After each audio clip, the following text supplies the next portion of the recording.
Hey everyone, this is PrinceWatercress, and welcome back to Let's Play Zoda's Revenge, StarTropics 2. In the last video, we explored Victoria-era London. We met Sherlock Holmes, who is supposed to be fictitious. We found out that Zoda is still alive after the events of the first game. Apparently, he's not quite done yet. And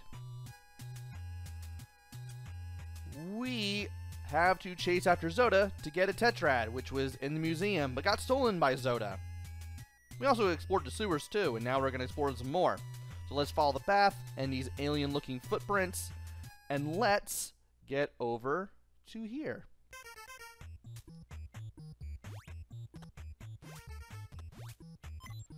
We can start off by getting these hearts to the left here. And then, if we want, we can get these two sets of hearts by jumping on the tiles very carefully. I actually had to be quiet there because for some reason I keep dying trying to show those jumps off.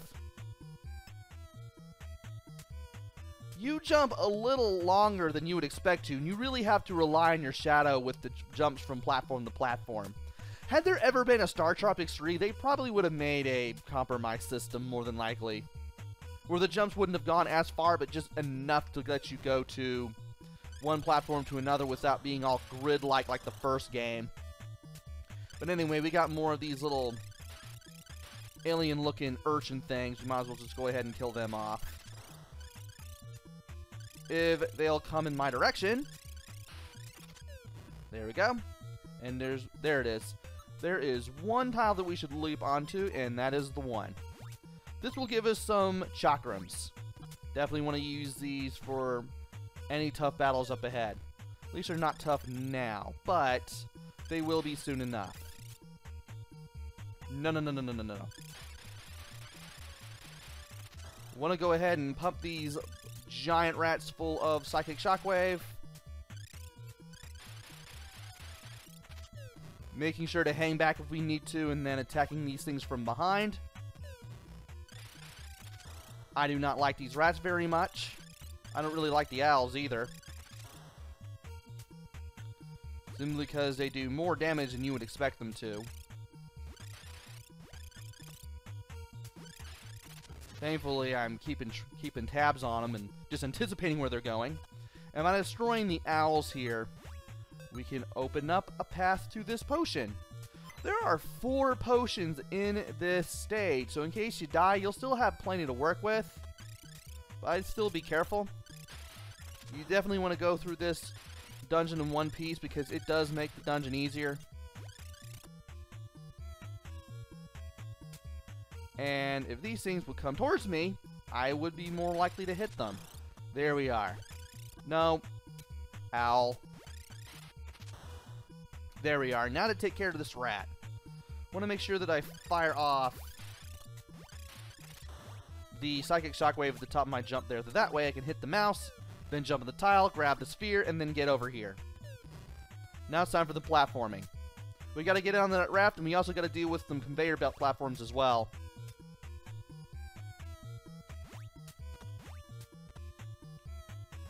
And then we got these things to work with as well, so I'm going to be quiet here.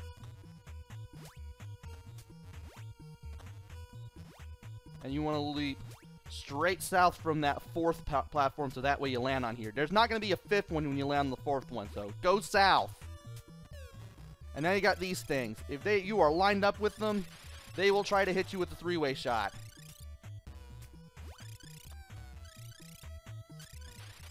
Thankfully, you can jump over the shots very easily like I just did. And now, we get some more peppier music, and we get some blobs to take out.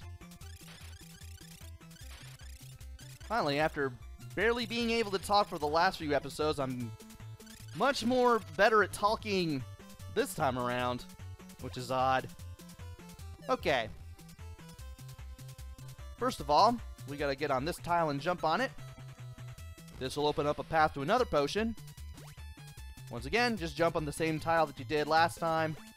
and you'll be able to open it up.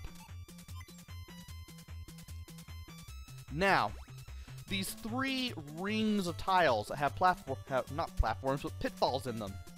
And you want to be careful as you go into them, when you fall down into them, because if you move left or right, you're probably going to fall in the water. So just let Mike drop when you go down the pitfalls, like so.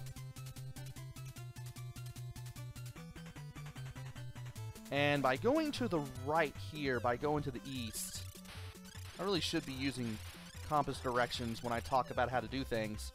Let's take care of these things and then get a 3rd potion. Now, when we go north, we want to be careful because there will be mice, and they can get all over you if you're not careful. They can just stay on you and take advantage of the lack of invincibility frames that you have. Let's go ahead and jump on the tile here, take care of the blobs, open up the path from the sphere that we got for jumping on the tile, and there we go. Now I've gone to the right one, we need to go to the left one. I don't necessarily need to do this, but I'm going to show it off anyway. Gonna go ahead and take care of the little Zoda spawns. I guess that's what they're called. That's the term that H.C. Bailey used when he played through the game.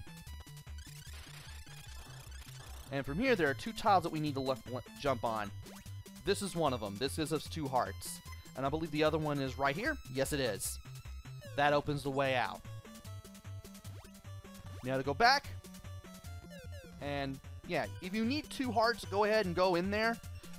Just don't keep... Well, okay. You can go in there for 2 hearts, but don't even bother going in and out just to refill on hearts like you could at the entrance. Yes, you can do that at the entrance just like you could with the pyramid. Because this time around, if you go back into the room to the west, those hearts will not respawn, so don't even bother. And just like last time, just walk into the ladder. Be careful. Be careful, don't do anything dumb while trying to fight off these blobs if you absolutely have to. And now we're going to go into the one in the center. Now north leads out, but we do want to go south instead. We're going to take care of the rats here first. And then we're going to take care of the rats that are here.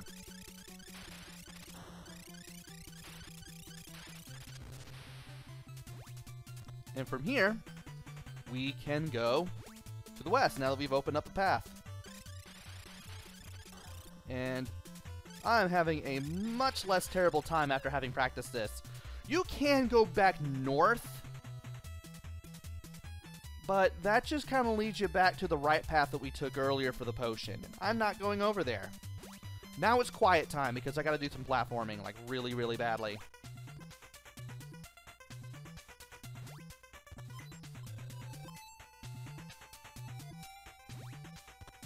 Whew. That was close.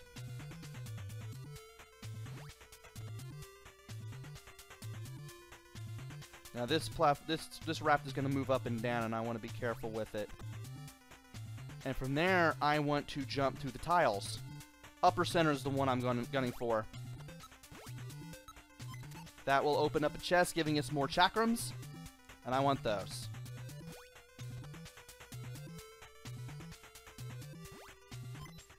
Now, I need to wait.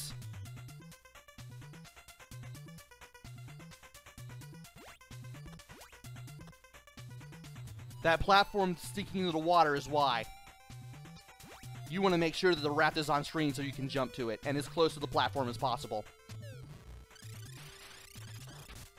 Ow. Why did you do that? Ow. And this one, I want to open for this sphere. Destroying all the enemies will take you to a path leading to the 4th and last potion of the dungeon. Want to be careful because it's not like the other rooms. As you can see, you will have to Nuts. Well, I can try again.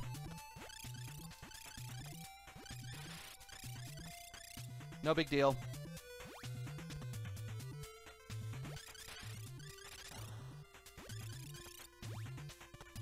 And that's that. I do not like those owl enemies a whole lot. I mean, they only move diagonally, and you have the jump to hit them, but some of the enemies in this game can be a little more annoying than you would expect them to be.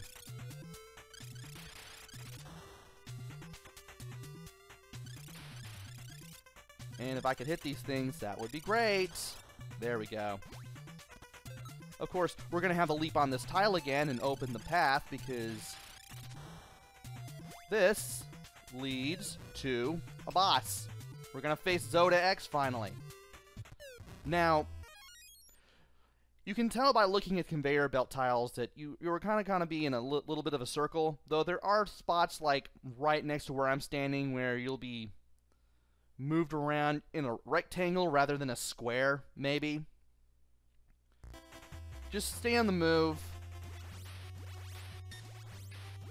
Jump before throwing your weapon at Zoda-X if you happen to be in front of him or near him or what have you.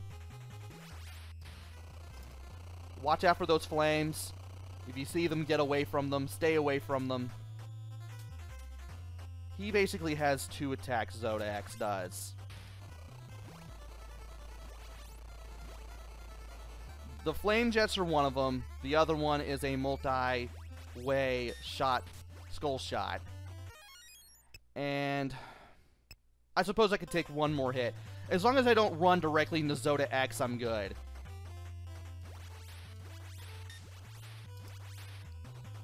Because that takes more health than any of the attacks that he does, I think. Also, you do want to use the chakrams. I did switch to the chakrams before getting into this, by the way, because these are going to do more damage than the Psychic Shockwave or the dagger. And you know what? I think it's better if I used one here. Thankfully, I got 4 potions to work with, which is a little more generous than the first game ever was. So there's that going for us. Ow. If I could line up with the dude, that would be great.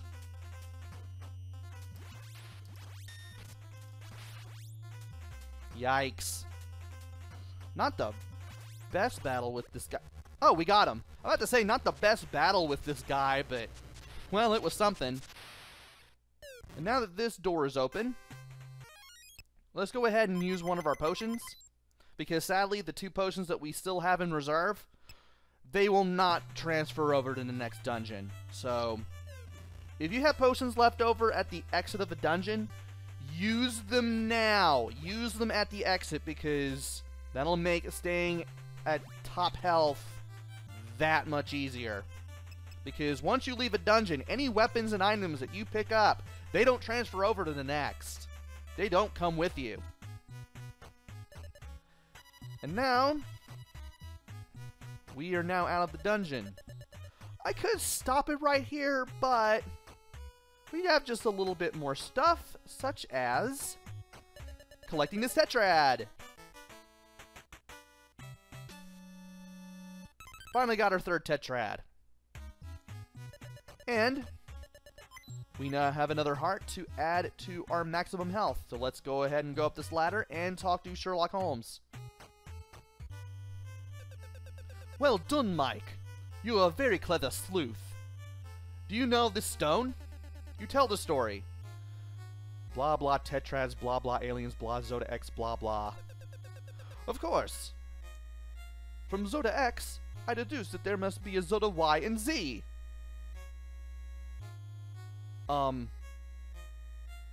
Okay. Hurry, Mike. You are not alone in the chase for the tetrads. Make haste.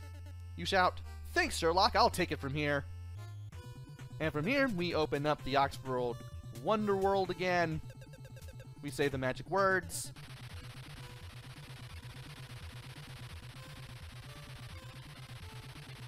Oh, that's right, I have to advance attacks. It doesn't advance on its own. There we go.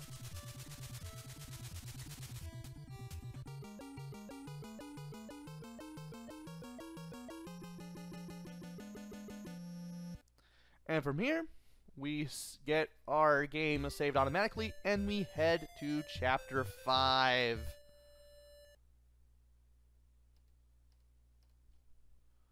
And